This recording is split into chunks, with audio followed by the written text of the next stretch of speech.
In half a century, marijuana has found the fast track from forbidden to fashionable. World leaders admit to having tried it. Some celebrities champion its use. Coming up, meet a drug smuggler turned entrepreneur who believes all drugs should be legalized. Then hear conflicting views from those who treat drug users as we examine God and ganja. This is Context. Today we look way beyond the headlines.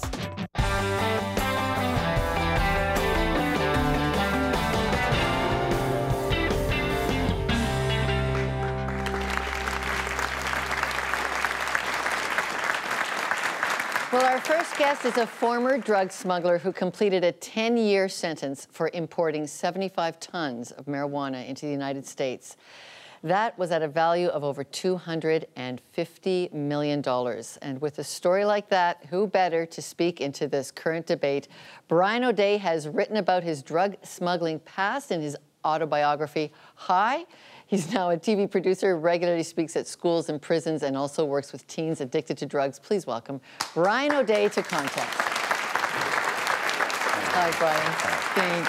Welcome here. Thank you. Wow, what a bio. And I should say, after that resume, you put an ad in the paper, in the Help Wanted section. Like, tell us about that.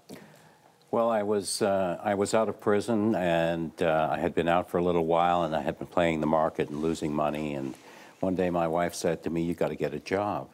And I said, "Get a job? Who's going to hire me? I don't know how to do anything." And she said, "Oh, really? Let's see. You had 110 people working for you around the world in secret, and you did $250 million worth of business, and you don't know how to do anything." Really. So she said, "Look, sit down and think about what you learned to do in that business that you could translate into the legitimate world, because you've got to do this." So I took her up on the challenge of that exercise, and I sat down and I wrote what I had done. And as I looked into what I had written, I saw that there were definitely skills that are needed in every world, not just that world. Could speak a number of languages, computer expert, logistics expert for the logistics experts here. I isolated those abilities and put them in this ad, and confessed out loud what I had done to get those abilities. The ad in the newspaper said former marijuana smuggler looking for... Having recently completed a 10-year sentence for importing 75 tons of marijuana into the United States, I now seek a legal and legitimate means to support my family. Did you get a job? I got 600 responses from all over the world. Every police department in the United States offered me a job. But I got 10 years for not talking, so I wasn't about to go sit with law enforcement and tell them how to do their job. Now let's go back to your story about being a marijuana trafficker. You say that happened by accident. How does it happen that you become a trafficker? Well, pretty easily. Someone introduced me to dope, and I smoked it, and I smoked through my tuition, my rent money, my food money. And when that ran out, my concern wasn't about how to pay the tuition, though my father was bugging me and wanting to know what I did with the money and the rent money. My concern was, how was I going to get some pot now that I didn't have any money, because I blew through all that money by buying it, sharing it with my friends for free, and then I was broken. So I went to the guy who supplied me with it, and I said, "Look, front me just a bit, and I'll cut it into small chunks and sell it to my friends, and I'll have some left, and that will be mine for free." And that's how I went from being a drug user to a drug seller. You think all marijuana use, selling the whole deal, should be legalized in Canada? All drugs, actually? All drugs should be legal. It's not my business to tell you as an adult what you should or shouldn't do. And look, I have never met a person in my life who doesn't use drugs because they're illegal. Everybody that wants to use drugs is using them. So are you saying legalize it simply for the philosophy of personal freedom and responsibility in this country? Yeah, but more than that. Look, I was in a film recently with the son of R.J. Reynolds, the man who started the tobacco company, the biggest in the world. In that film, Mr. Reynolds' son, whose name is R.J. Reynolds as well, he said, look, if we were to make tobacco illegal today, what would happen is we'd make it very attractive to kids. We would give another currency to criminal gangs for its distribution. And that doesn't work. What we have found that works with tobacco is education. And the education has been proven to work now. We've shown it works. Because people are smoking less. People are smoking less. Yeah. Kids are starting smoking later, if at all. It's hard to find in a lot of places kids smoking tobacco. Okay, I'm glad you brought up kids using it, because I want to bring in Dr. Meldon Kahan. Doctor, come on in from the studio audience here. He's the medical director of substance use services at Women's College Hospital. What are the medical effects of being more of using marijuana? The greatest harms appear to be among young people, that is less than the age of 25. Again, just to put it in context, most people who smoke marijuana, even young people, do not suffer harms, but some suffer very serious harms. That includes addiction, dependence.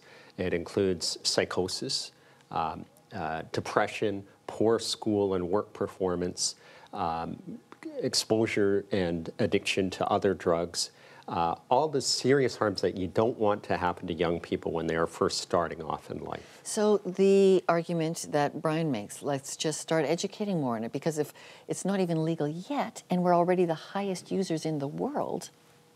Well, I think that the argument about legalization has its merits in one way, that you would stop then organized crime and violence and drug gangs and all this sort of thing. But I think it's actually misleading to say that if we legalized cannabis, then cannabis use would not increase or would decline.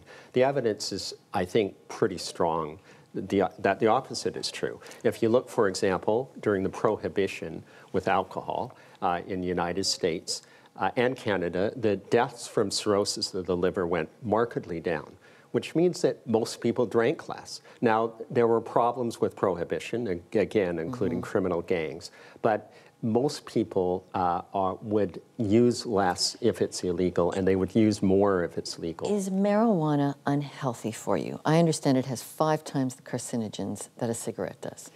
There are unquestionably carcinogens in marijuana smoke, but whether smokers actually get cancer hasn't been demonstrated conclusively. I think it's like alcohol and tobacco in the sense that most people drink alcohol without harm, but some people are very, very harmed by alcohol. Brian, what makes you think that if this call for legalization went forward, that it wouldn't increase the use?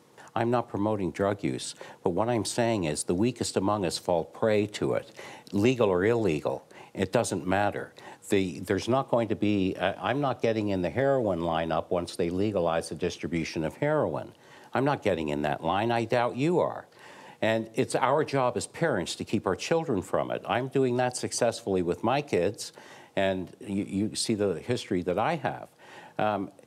We brand the weakest among us as criminal because drugs are illegal, and that is what I don't like, because the moment you do that, you have destroyed that person's life. And then we criminalize them, and we brand them for the rest of their lives, put them in a box that we're not willing to help them out of. Okay, Dr. Kahan, what do you think about that? The people are too weak to resist it. There's got to be more grace put around the usage of marijuana. Look at alcohol and tobacco. That's the perfect example. Why is the use of alcohol many times more than the entire use of illicit drugs combined? And that's because it's legal. Now, again, I'm not saying that's the sole argument why you should make it illegal, but I don't think it's actually fair. And this is part of the vagueness of this argument about legalization. Like, what do you mean? To say that it increases, the reporting of using it increases for certain, because people get prescriptions for marijuana where they used to get it on the black market.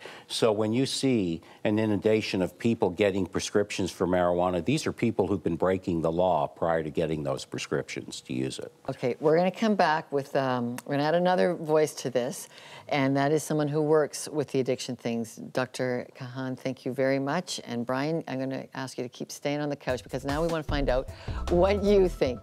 Would you support the legalization of marijuana? Yes or no?